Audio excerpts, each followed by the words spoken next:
الحلقة التانية من إنشاء موقع شخصي لينا.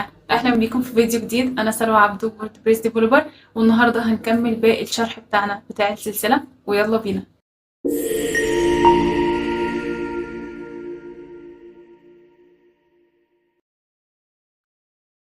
احنا كده محتاجين حاجة نصمم بيها الصفحات اللي احنا عملناها.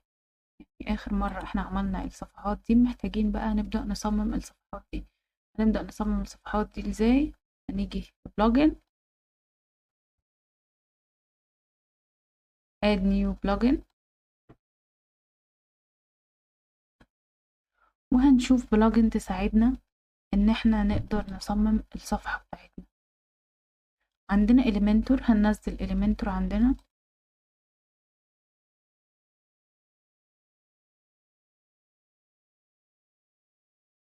إليمنتور ده بيج بيلدر، هنصمم بيه الصفحات بتاعتنا. كده هو بينزل كده، إليمنتور نزل اكتف. كده إليمنتور عندنا شغال. ممكن نبص تاني على البلوجن عشان نشوف لو محتاجين أي بلوجن تانية.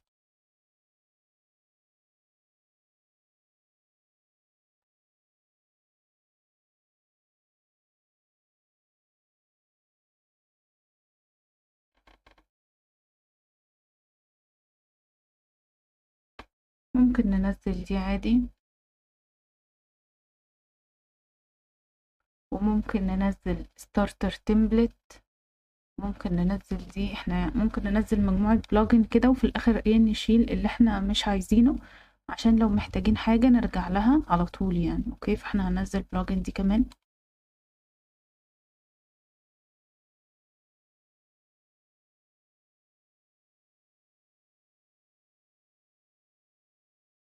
اكتف.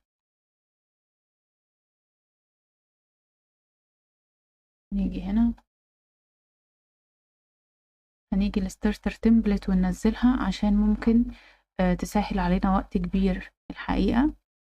هننزلها عشان تساعدنا برضو.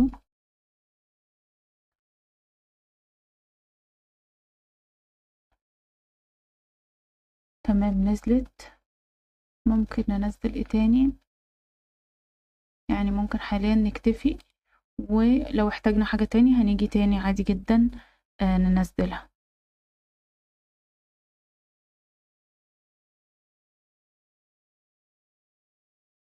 كده احنا نزلنا البلوجن بتاعتنا.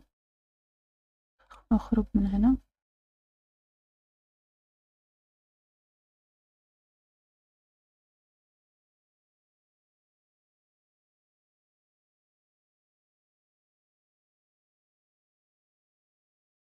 كده نزلنا فين في البلوجن. كده احنا نزلنا البلوجن بتاعنا.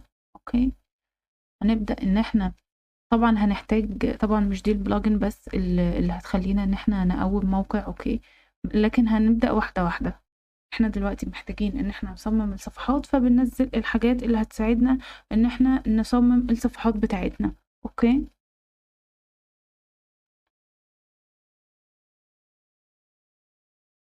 هنيجي بقى للصفحات بتاعتنا، واول حاجة عندنا الرئيسية. هنيجي هنا في edit،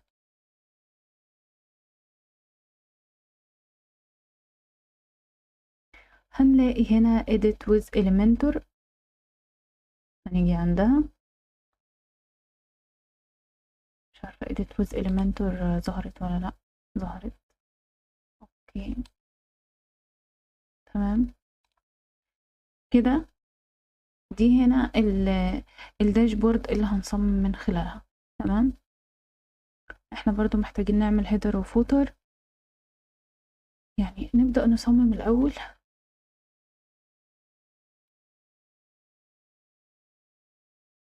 احنا هنقفل البرو. تمام، انا كنت عايزة اوريكم بس ستارتر تمبلت بتوفر لنا ايه، عشان ممكن نلاقي برضو حاجة تساعدنا كده من الأول. تمام، هنيجي هنا، هنيجي ستارتر تمبلت هنا اهي في الابيرنس. المفروض ان ستارتر تمبلت بتوفر لنا مجموعة من التمبلت الجاهزة اللي احنا نقدر نستخدمها ونعدل عليها على حسب احتياجاتنا، وبتسهل علينا وقت كبير. تمام، دي مجموعة من التمبلت اللي احنا نقدر نستخدمها، في منها الفري وفي منها البريميوم. تمام، فاحنا ممكن نشوف الفري بس، مفيش حاجة هنا فري بس. اوكي، فهنا مثلا لو احنا عايزين حاجة للبيزنس، لو احنا عايزين حاجة لوكال بيزنس، بيرسونال كير، اي حاجة احنا عايزينها، كوميونتي، اي كوميرس، اي حاجة احنا عايزينها، بلوج. برضو فكرونا ان احنا نعمل صفحة للبلوج، عشان المفروض ان احنا هنعمل مدونة، هنبدأ ننزل المقالات بتاعتنا زي المقالات اللي انا بنزلها على لينكد ان مثلا. هنا مثلا بيقول ايه في البيرسونال سايت، بيقول هنا مثلا بورتفوليو سي في، فاحنا ممكن نشوف التمبلت اللي هو بيوفرها لنا. هنا هنلاقي مجموعة من التمبلت الجاهزة اللي احنا نقدر نستخدمها. اوكي،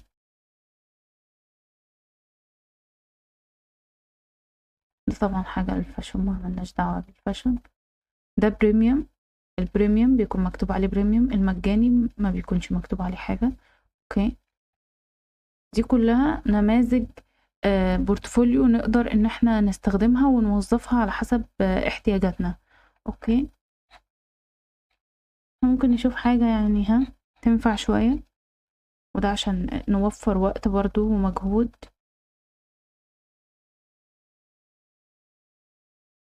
تمام،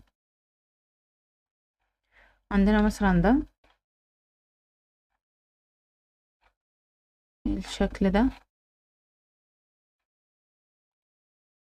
طبعا احنا مش شرط ان احنا نلتزم بكل حاجة بالظبط، ولكن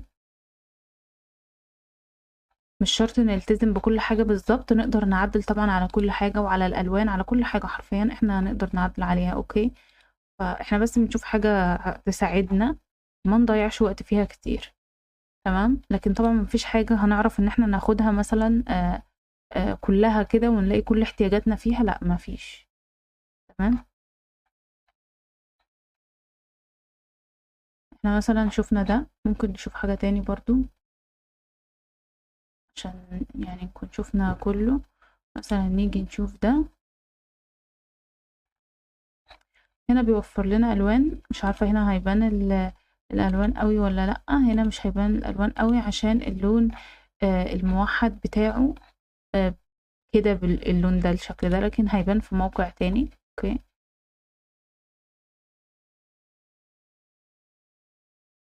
تمام، فاحنا نشوف كله،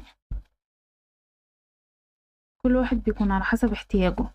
يعني انا مثلا اللي هعرضه على الموقع، مثلا شغلي هعرضه بأنهي طريقة. ممكن اعمل فيديوهات للمواقع مثلا اللي انا عملتها، اللي انا مثلا سكرين ريكورد كده، وممكن ان انا احولهم على مثلا بيهانس بتاعي. يعني مثلا كل مشروع احط كل مشروع، واجهة كل مشروع، اوكي، هيتحول على المشروع كامل بقى على بيهانس. ودي مش افضل حاجة ومش بنصح بيها. انت لو عندك موقع المفروض ان انت ما تخليش حد يخرج منه. اوكي، المفروض ان انت لو عندك موقع، العميل او اي حد عامة يلاقي كل حاجة جوه الموقع، ما يخرجش منه. عشان كده انا بفكر اصلا ان انا اعمل اعمالي مثلا سكرين ريكورد واحطها، ارفعها كفيديوهات، وهو كده مش هيخرج من الموقع. اوكي، بصوا كده بالشكل ده. ده مثلا واحد. لما نيجي هنا الالوان بقى فايدتها ايه هنا؟ طبعا برضو نقدر نعدل الالوان من مكان تاني. اوكي، ده مش هيتعدل عشان ده اللوجو، احنا المفروض بنحط اللوجو بتاعنا. الجزء ده كمان مش هيتعدل عشان ده صورة المفروض. اوكي، لكن هو الباقي كله اتعدل. نيجي هنا مثلا تعدل بالشكل ده. نيجي هنا كله لو حد بيقول كل الباك جراوند بتاعته غامقة عشان هو التصميم بتاعه كده. اوكي، فاحنا لو مش عايزين حاجة كده من الاول مش هنختار حاجة دارك من الاول. اوكي، نيجي هنا نفس الكلام كده بالشكل ده. تمام، نيجي بقى نشوف الصفحات. احنا بندور على حاجة تخدمنا. اوكي، مش هنختار اي حاجة برضو. تمام،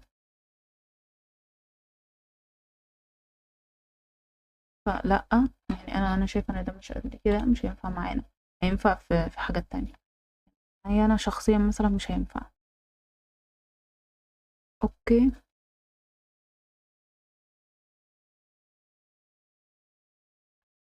ندوّر على حاجة، شوف ده، مش حاساه تصميم قديم جدًا، قديم جدًا، بس ممكن نلعب عليه يعني. أوكي، لأ مش هينفع، هو عايز حد artist أو كده،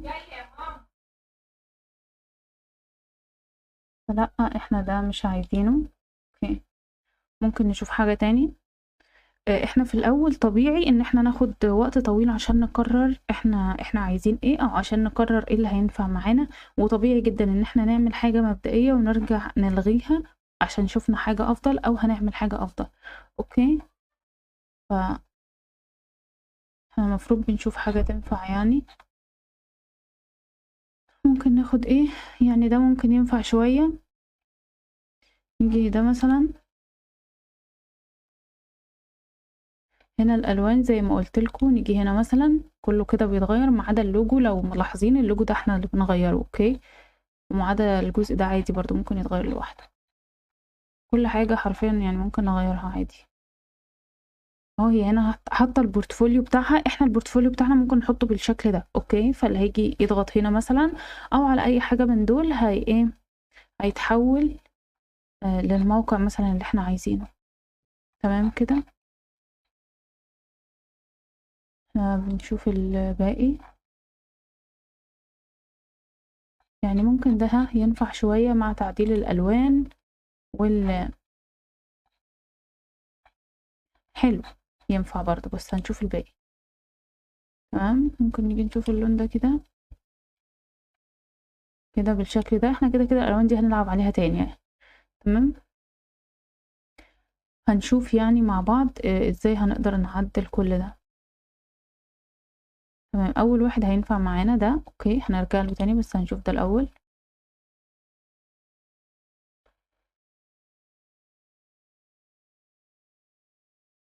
ده حلو برضه، ينفع، ينفع. أوكي،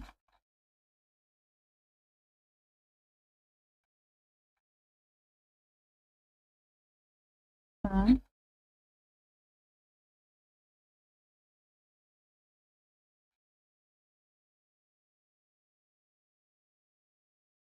والبورتفوليو برضه أوكي ممكن يتعرض بالشكل ده عادي جدًا، ولمّا يضغط على أي حاجة من دول المفروض بيتوجه لصفحة مثلًا أو للموقع ذات نفسه.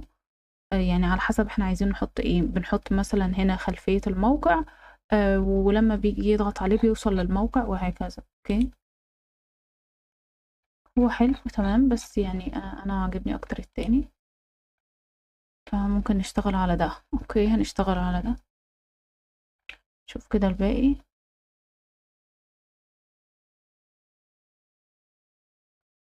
عشان ما نضيّعش وقت كتير بس، فهناخد ده. أوكي، وهنختار اللون بتاعنا من هنا،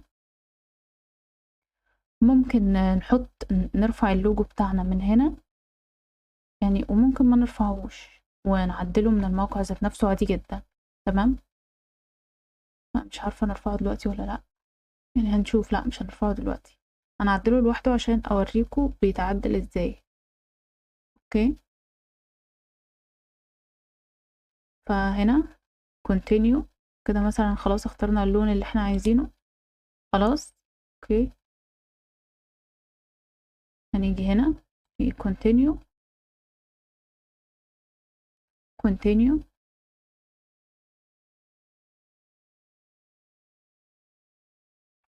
المفروض هنا نحط البيانات بتاعتنا.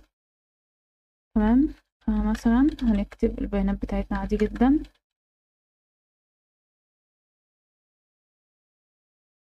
لازم إيميل يعني. أوكي، أي حاجة، هنكتب beginner أي حاجة عشان إيه الناس تعمل زينا يعني. أوكي، my company، تمام كده. هنا بيقول لك إن أي حاجة موجودة على الموقع دي هيتم استبدالها بالبيانات الجديدة اللي إحنا هننزّلها دلوقتي، أوكي؟ فهنا هو بيقول إحنا لو عندنا أي data على الموقع أو أي حاجة ناخد backup، نعمل احتياطاتنا عشان كل ده ممكن يتشال عشان يتحط البيانات الجديدة والشكل الجديد للموقع اللي إحنا اخترناه، أوكي؟ إحنا كده أصلًا ما عندناش حاجة، إحنا ممكن يكون عندنا الصفحات اللي إحنا عملناها وهو كده هيحط لنا صفحات بدلها، أوكي؟ أوكي، هو كده الموقع بتاعنا بيتحمّل.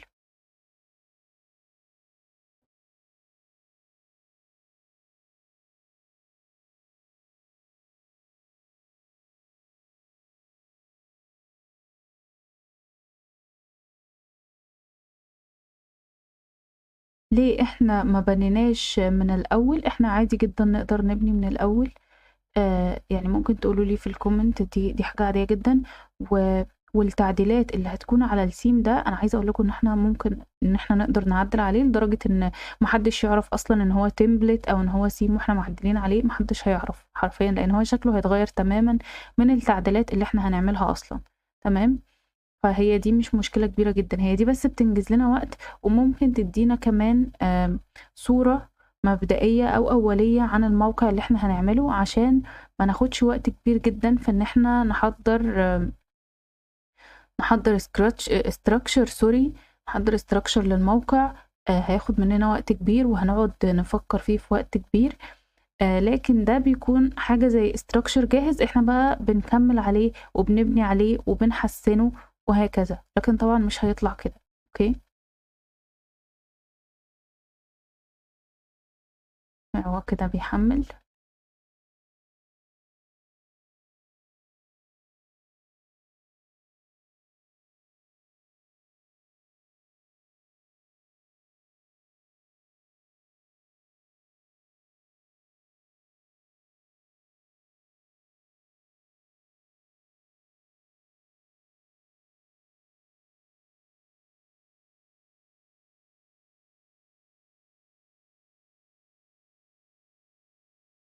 بيحمّل لسه.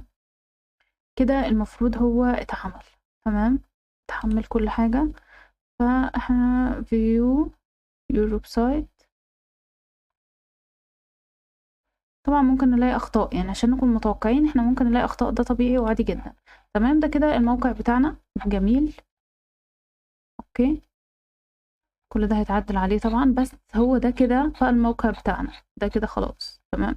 أوكي، ألف مبروك علينا. عندنا home، about، portfolio اللي إحنا نقدر نحط عليه الportfolio بتاعنا، وcontact، تمام؟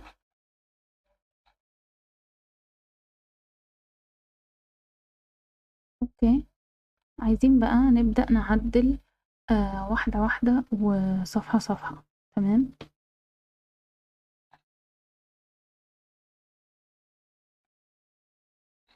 هنيجي هنا edit with Elementor،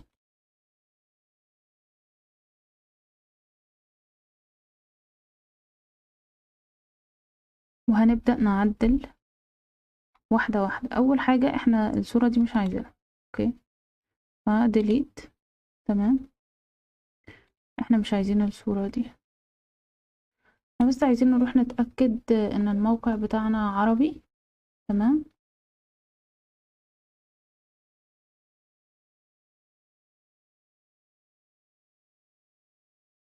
نيجي هنا في ال appearance،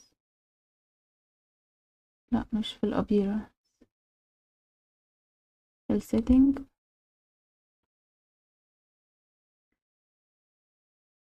English، فاحنا هنخليها عربي بما إن احنا هنعمل ال content بتاعنا عربي، ولا نعمله English؟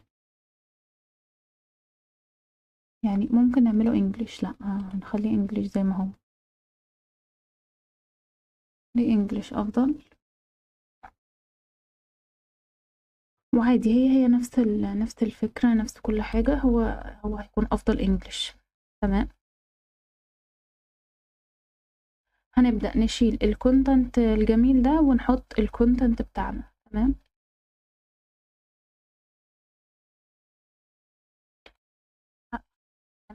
الكونتنت بتاعنا، هنضغط على الكونتينر اللي احنا عايزينه او السيكشن اللي احنا عايزينه. اوكي كده بالشكل ده، يعني هنيجي عند ده لو عايزين نغيره. اوكي فهيجي لنا هنا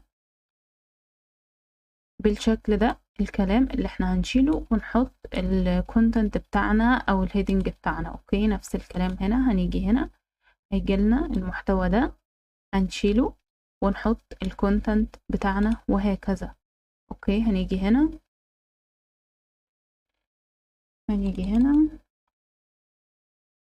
هنحط الكونتنت بتاعنا. مش عارفين نشيل الجزء ده بحيث الكلام ياخد السكشن كله ولا لأ، يعني دي حاجة هنكررها، بس يعني المفروض نشوف الشكل ككل بس في الأول عشان نقدر نميز. اوكي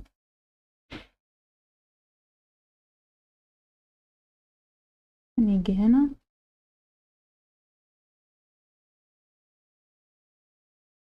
هنا كده ونحط الكونتنت بتاعنا. اوكي فأنا مجهزة كونتنت فبحطه مرة واحدة.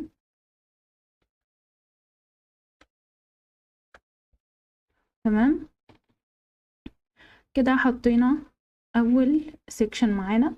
طيب يا سلوى احنا عايزين نغير الخط ده مثلا. اوكي هو الخط حلو، يعني احنا مش هنغيره دلوقتي بس يعني هوريكم بيتغير منين. اوكي فهنيجي هنا في الستايل التايبوجرافي، هنيجي هنا نقفل ده كده، هنيجي هنا هو هنا بيقول لنا الديفولت، هو عامل الخط بتاعنا ديفولت للموقع. انا هوريكم الخط الديفولت ده احنا هنجيبه منين.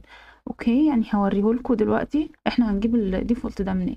هو بنعمل خط ديفولت للموقع، الموقع بياخد الخط ده ككل، لكن انا لو عايز اغير مثلا صفحة معينة اخلي خطها معين، سيكشن معين اخلي خط معين، فهنا انا عندي كل الخطوط. انا مش هغيره دلوقتي عشان مش عايزين نغيره، بس هنا عندي كل الخطوط اللي اقدر اختارها.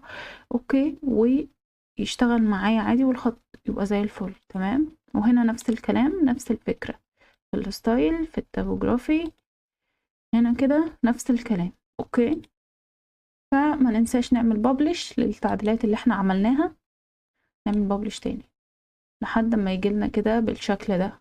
اوكي كده احنا عملنا اول حاجة معانا. هنيجي هنا بقى عايزين نحط لينكات. من اكتر الحاجات اصلا اللي خلتني ان اوكي هناخد الثيم ده ان اوريكم شكل اللينكات شكلها بيكون عامل ازاي. احنا عادي برضو نقدر نحطها في اي تمبلت تاني وفي اي سيكشن تاني ونقدر نعمل كل حاجة من الصفر بس عشان بننجز وقت. اوكي فهنيجي هنا نقدر نحط اي لينك احنا عايزينه، لينكد ان، نيجي هنا نحط لينكد ان بتاعنا. اوكي نيجي هنا نحط لينك انستجرام بتاعنا، اي حاجة بقى هنقدر نضيف لينكات من هنا. اوكي مش هنضيف لينكات دلوقتي بس عشان ما هنضيفها في الاخر. اوكي هنيجي هنا في البوتون ده هنقدر نغير، مثلا ممكن نخلي البوتون ده مثلا اعمالي مثلا او ماي وورك. اوكي وهنحط اللينك بتاع الشغل بتاعنا هنا ويكون داخل الموقع يا ريت. اوكي ده بيكون هو ينفع عادي يتحط لينك خارج الموقع، دي ما فيهاش مشكلة، بس احنا عايزينه جوه الموقع عشان يعني ما ينفعش ان العميل يبقى جوه الموقع بتاعك وانت تحط له حاجة تخرجه، ما ينفعش. هو من افضل الحاجات ان هو يكون داخل الموقع بتاعك يلاقي اي حاجة جوه الموقع بتاعك. اوكي احنا برضو هنحاول اوكي لسه مش متأكدة من الموضوع ده ان احنا هنلاقي اي حاجة او اي حل ان احنا مثلا نحط الشغل بتاعنا جوه الموقع وما نضطرش ان العميل يخرج بره الموقع، يعني هيخرج بره الموقع في اضيق الاحوال. اوكي لو احنا ملقناش اي حل. تمام فنقدر نغير اي حاجة من هنا. اوريكم بس في التكست هنا نكتب مثلا my work بالشكل ده، ونقدر نغير برضو اي حاجة احنا عايزينها. تمام نعمل publish. طيب انا مثلا مش عاجبني اللون ده. اوكي نيجي هنا بس ايه نشوف اللون شكله ايه عشان ممكن نرجع له تاني. اللون هنا كده ماشي، فانا مثلا مش عاجبني الشكل ده، ازاي بقى اقدر اغير اللون؟ تمام، خلينا ببلش بس على طول. على طول المفروض لما نعمل اي تعديل نعمل ببلش. اوكي، هنشوف دلوقتي لو انا عايزه اغير بقى اللون ده هنغير ازاي. تمام، انا مثلا هاجي هنا، هنيجي ازاي، هنضغط هنا في السكشن ده edit container كده. اوكي، هيجيب لنا حاجه اسمها اللي اوت والستايل والادفانس. اوكي، هنيجي هنا في الستايل الاول، وهنيجي هنا في الكولر، وهنا ده الكلر اللي موجود. اوكي، طيب انا عايزه احط كلر تاني، انا مش عارفين هينفع ولا لا. انا واخده كوبي للكود بتاع الكلر اللي انا عايزاه. نقدر نجيب الكود من اي مكان احنا عايزينه، كود اللون اللي احنا عايزينه. اوكي، ونحطه كده بالشكل ده. طبعا بشاعة ما شفناش اكتر من كده. ده ليه بقى؟ ده عشان الكلام غامق والباك جراوند غامقة، وده ما ينفعش. اوكي، فاحنا مثلا لو عايزين اللون ده، مع ان هو مش حلو اصلا ولا حاجة، بس لو فرضنا ان احنا عايزينه، فهنيجي هنا عشان نغير بقى لون الكلام. اوكي، فهنيجي هنضغط على الكلام بالشكل ده، هيجيلنا كده الشكل ده. هنيجي هنا في التكست كولر وهنخليه ابيض مثلا، وهنا نفس الكلام في التكست كولر هنخليه ابيض. اوكي، ده في حالة ان احنا هنخلي اللون البشع ده، بس احنا مش هنخليه. اوكي، هنيجي هنا تاني في الايديت كونتينر، عايزين نشوف حل بقى في اللون ده، فجبنا كود لون تاني هنحطه هنا، وادانا اللون ده. طبعا هو اللون اللي كان موجود احلى بكتير اصلا. تمام، فاحنا ممكن نحاول نخففه شوية. هنلاقي برضو شكل بشع. طيب ليه بقى الشكل البشع ده؟ عشان هتبقى الباك جراوند فاتحة والكلام فاتح، فده برضو ما ينفعش. تمام، على حسب احنا عايزين ايه. تمام، كل ده مش حلو. انا هروح اجيب كود لون تاني، انتظروني بس.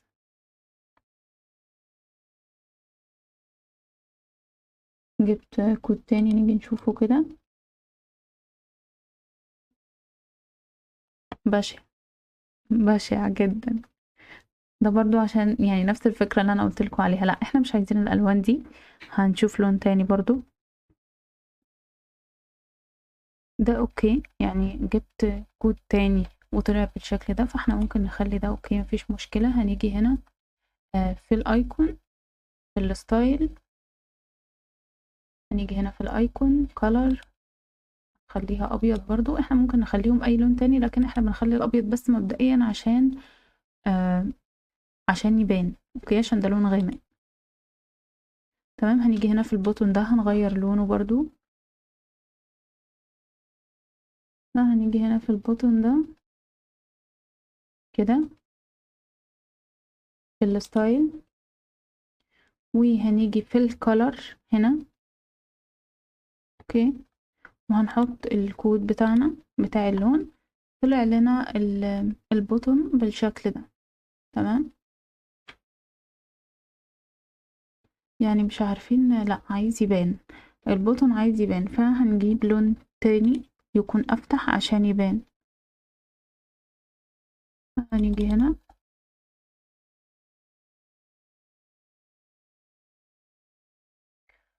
كده بالشكل ده بان، وبرضو ممكن كل ده نحسنه تاني. اوكي، في هنا عيب خطأ جامد جدا جدا، وهي ان البوتون يعني لازقه في السيكشن كده، مش باين اخر البوتون من اول السيكشن من اي حاجه. فاحنا ما ينفعش، المفروض نحط هنا مسافه عشان يكون في فرق كبير ما بين السيكشن والتاني. اول حاجه هنبلش،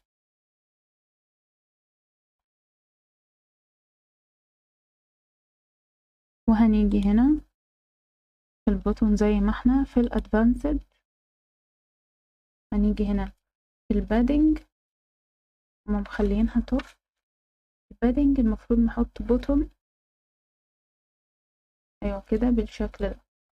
اوكي، المفروض نعمل توازن ما بين يعني هنا 35 المفروض تكون هنا برضو 35.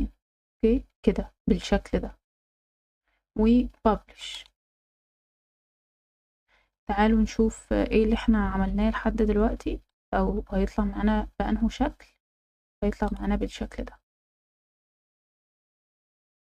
طبعا الفوتر الهيدر لو ملاحظين سوري ظاهر بالشكل ده. طبعا ده كله هيتعدل وهنغيره وهنغير الألوان دي كلها وهنغير اللوجو. اوكي بس عايزين والبوتون ده كمان هنغيره. بس عايزين نرجع تاني للإعدادات بتاعتنا. اوكي كده هنا هنكمل باقي تعديل الصفحة بتاعتنا وبعد كده هنخرج بقى نعدل الهيدر والفوتر واللوجو والبوتون اللي كان فوق وكله. اوكي هنيجي هنا في الاباوت مي والمفروض نحط الكونتنت بتاعنا. اوكي هنيجي هنا عشان نحط الكونتنت بتاعنا في الاباوت مي. ممكن نسيبها زي ما هي وممكن نكتب who I am. اوكي who I am او who I am اي حاجة يا جماعة. اوكي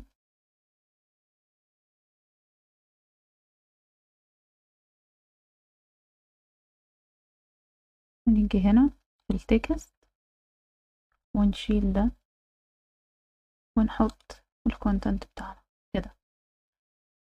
انا مثلا بالنسبة لي ان اللون بتاع التكست مش واضح مثلا فالمفروض نخليه واضح.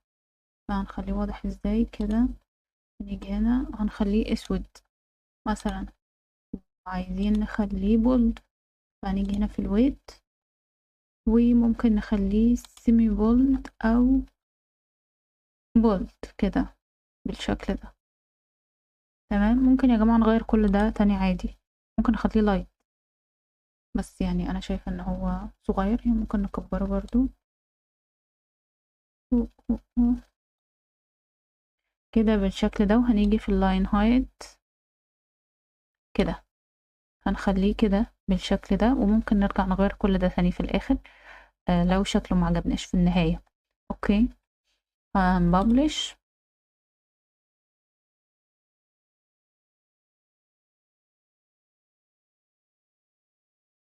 هنيجي هنا في العنوان ده عايزين نغيره. اوكي ف هنحط العنوان بتاعنا كده. احنا حطينا العنوان بتاعنا تمام. هنروح نجيب الكونتنت الباقي وهنيجي هنا بقى الكونتنت اللي احنا عايزينه وهنحط الكونتنت بتاعنا. تمام هنشيل دي كده الجزء ده هنمسحه ديليت مش عايزينه في حاجة.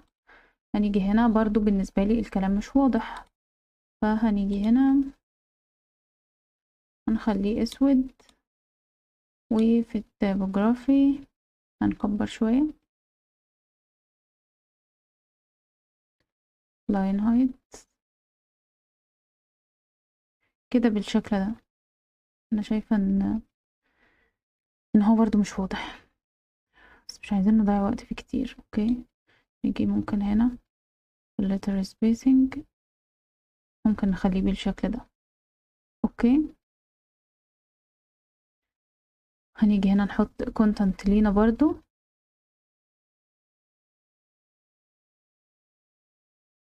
هنيجي نغير كده الكلام ده بالشكل ده. هناخد عايزين ده ياخد هنمسح ده الأول.